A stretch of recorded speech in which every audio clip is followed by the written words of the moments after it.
causando esses problemas, né? De desunião, de uns defendendo, puxando sardinha para o seu lado.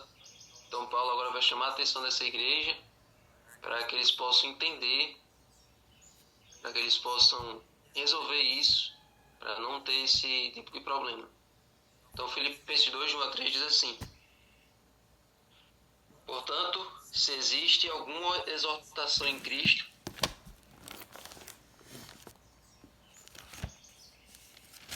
alguma consolação de amor, alguma comunhão do Espírito, se há profundo afeto e sentimento de compaixão, então completem a minha alegria, tendo o mesmo modo de pensar, tendo o mesmo amor e sendo unidos de alma e mente.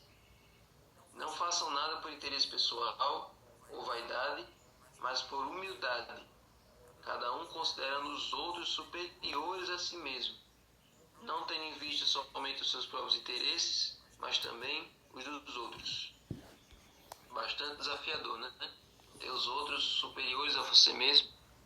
A gente sempre quer pensar assim, eu não estou nem aí para a vida dos outros. Os outros que se lascam, os outros que façam o que eles quiserem, eu vou cuidar da minha vida, eu não devo nada a ninguém. Então as pessoas têm esse pensamento de olhar apenas para a sua própria vida, olhar apenas para si mesmos e não estão nem aí para o pensamento dos outros, para como os outros se sentem, como é que os outros estão agindo. Então Paulo nos convida a nos colocar no lugar do outro e, de certa forma, colocar os outros superiores a nós mesmos. Pensarmos nos interesses dos outros também. O que é que os outros estão precisando, o que é que os outros estão sentindo. Então é isso que Paulo chamou a nossa atenção para nós sentirmos. Então, olha só. Então foi, sem dúvida, uma grande decepção para Paulo perceber que a igreja que ele tinha fundado agora estava mergulhada em rivalidades e discórdias.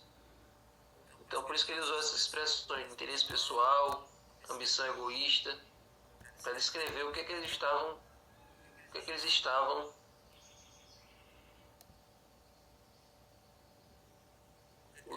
fazendo enquanto Paulo estava em Roma.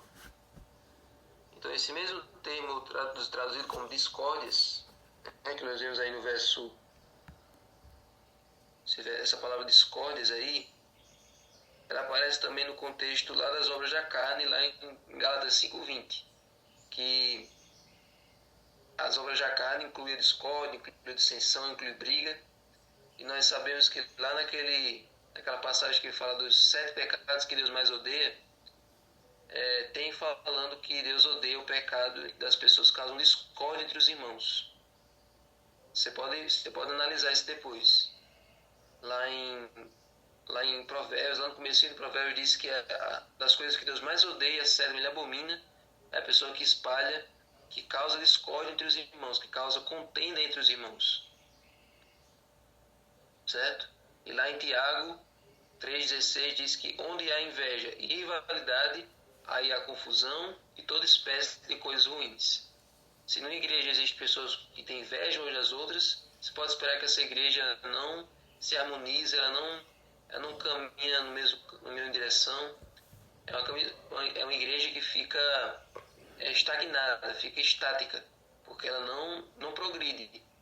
É como você tem um cabo de guerra, né? Cabo de guerra, os dois lados estão tentando puxar cada um para o seu lado, e assim passa muito tempo, um lado tentando puxar, o outro também tentando puxar para lados diferentes, e ganha o lado que tiver mais força. Então, a igreja não é um cabo de guerra, onde os irmãos estão divididos, um puxando para o lado, outro puxando para o outro. Certo?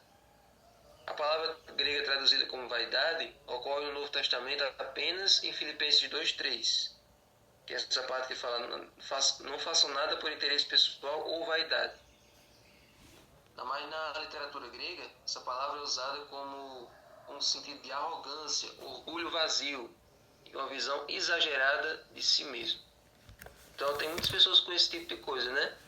De terem essa arrogância, de se acharem alguma coisa, esse orgulho vazio e uma visão exagerada. As pessoas se acham mais merecedoras do que elas são. Muita gente que se acha merecedor, que se acha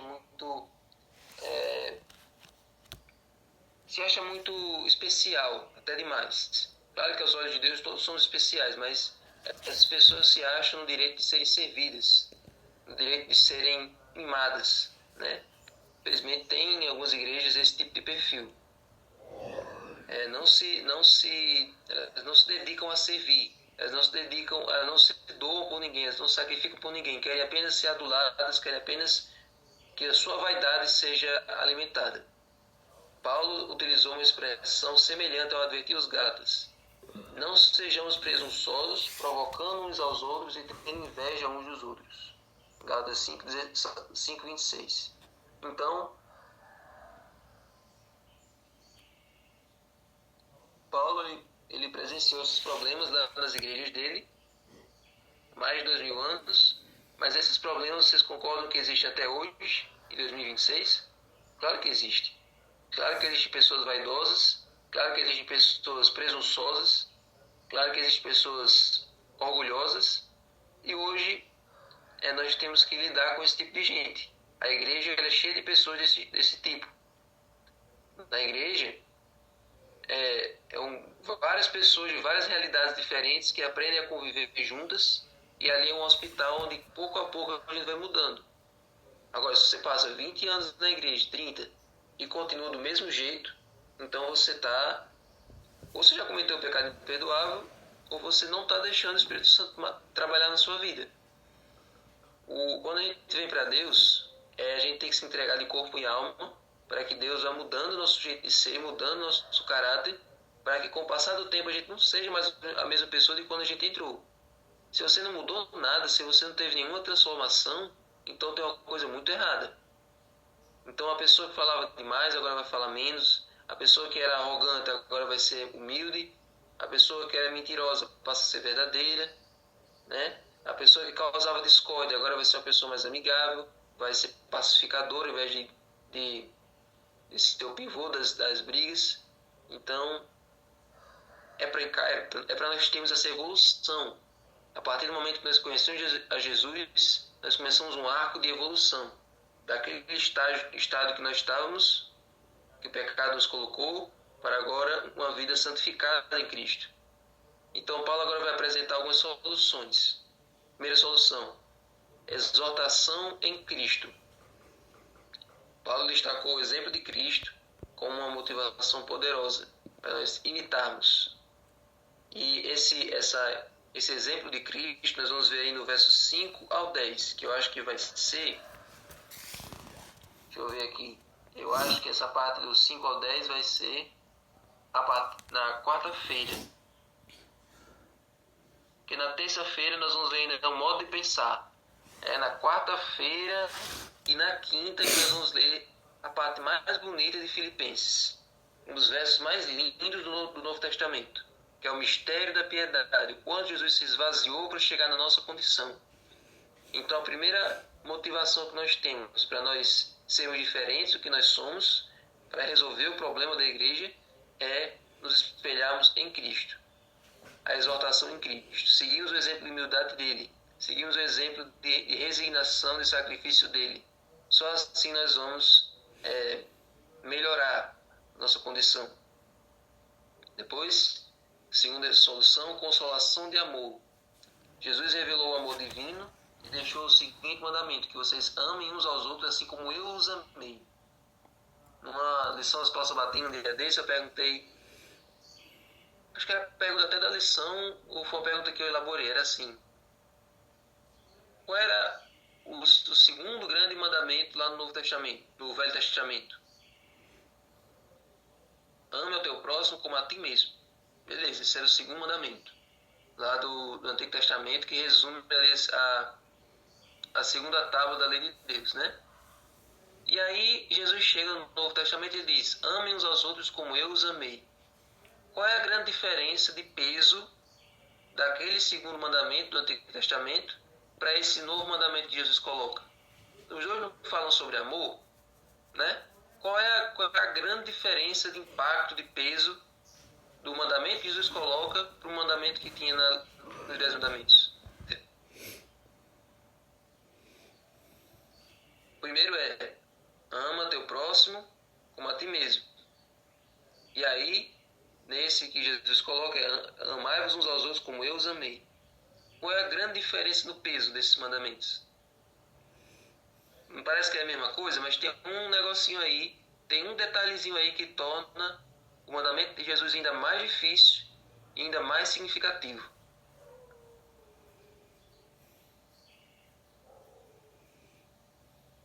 É porque nem nós mesmos amamos a nós o tanto que Deus nos ama. Boa resposta, exatamente. Sabe qual é a grande diferença, gente? É que o primeiro mandamento é amar uns aos outros amar o teu próximo como a ti mesmo. Amar o próximo como eu amo a mim mesmo. Certo? E o segundo é amar os outros como Jesus nos ama. O amor de Jesus por nós é superior ao amor próprio que nós temos, é superior ao amor que nós temos por parentes, é superior ao amor que nós temos por amigos, é superior ao amor que nós temos por um cônjuge. O desafio é: ame uns aos outros com o amor que eu tenho por vocês. O amor de Jesus não envolveu renúncia, como vocês colocaram agora no bate-papo, não envolveu sacrifício, não envolveu doar a vida. Então Jesus está dizendo o seguinte: que o amor de vocês seja tão grande a ponto de vocês fazerem o mesmo que eu fiz por você. Dar a vida uns pelos outros, se doar uns pelos, sacrificar uns pelos outros. Então, quando nós tivermos esse amor que Jesus teve por nós, então nós vamos eliminar todo tipo de discórdia, eliminar todo tipo de inveja, de fofoca, de partidarismo, porque quando nós estivermos dispostos a nos colocar no lugar do outro, a ponto de nos sacrificarmos pelo outro, então nós vamos ver no outro alguém por quem Jesus morreu. Alguém que precisa de salvação, alguém que precisa de todo o nosso amor e todo o nosso carinho. Então, esse é o desafio do mandamento de Jesus: amar uns aos outros com a mesma intensidade com que Jesus nos amou. Porque Deus amou o mundo de tal maneira que deu o seu Filho unigênito. Então, é nesse sentido que nós temos que amar. Terceira solução de Paulo: comunhão do Espírito.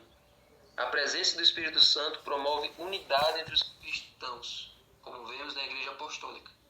Então, mesmo antes do Espírito ser derramado, Jesus já disse para a igreja assim, para os discípulos assim: fiquem em Jerusalém, não se espalhem, não vão cada um para o seu quadrado, não vá ninguém para Galiléia, não vá ninguém para Nazaré, não vá ninguém para nenhum outro lugar, para Cafarnaum. Fiquem todos em Jerusalém, até que do alto sejam revestidos de poder.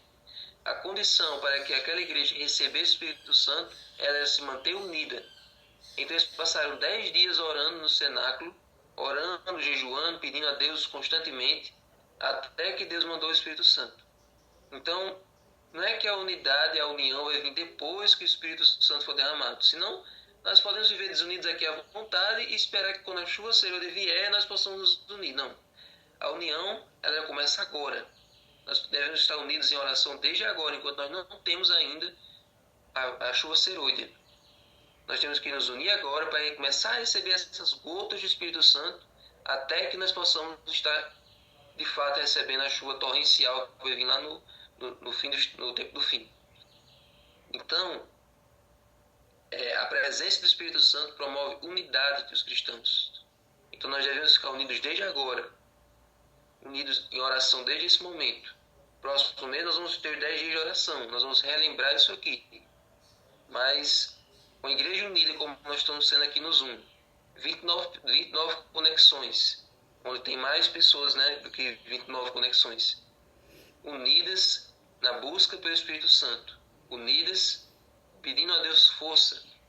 Quando nós nos unimos assim, o Espírito Santo se sente à vontade e ele é derramado e assim a obra avança. E por fim, vamos terminar aqui, que já é 6:52. A quarta solução é o afeto. Essa característica foi revelada na vida de Cristo. Jesus demonstrou afeto e foi ilustrada na parábola do bom samaritano, quando a gente ajuda o próximo, né? Sem se importar quem ele é, sem se importar de onde ele veio. E do filho pródigo, receber aqueles que se afastam. No reencontro nós temos esse afeto, né, de chamar as pessoas que estão longe da igreja, Mas o reencontro não deve ser só naquela semana do reencontro, tem que ser durante todo o ano. Quinta solução, compaixão. Tratar com misericórdia as outras pessoas, sermos longânimos, sermos perdoadores. E por fim, unidade em pensamento, amor e propósito. É difícil imaginar uma forma mais enfática de destacar a importância da unidade do que estas palavras do apóstolo.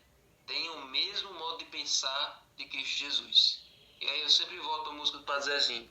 Amar como Jesus amou, pensar como Jesus pensou, sentir o que Jesus sentia, sorrir como Jesus sorria. Se nós nos tornarmos iguais a Jesus, gente, metade dos nossos problemas vão embora e nós nos tornamos mais humildes, nos tornamos mais perdoadores, nos tornamos mais amorosos, nos tornamos como Ele. Nós viramos imitadores mini Jesus no nosso dia a dia. Amém? Senhor Deus, agora, Senhor, pedimos que Teu Espírito seja derramado sobre nós, pois nós estamos unidos pedindo a Tua presença. Amém. Que a Tua presença seja vista e sentida em nossa vida, Sim, Deus. cada dia, para que os outros possam ver em nós um retrato Teu, um retrato de Jesus. Fica conosco, abençoa agora quem for ler o livro, abençoa também os Caleb, Senhor, abençoa as programações, em nome de Jesus. Amém. Amém. Amém.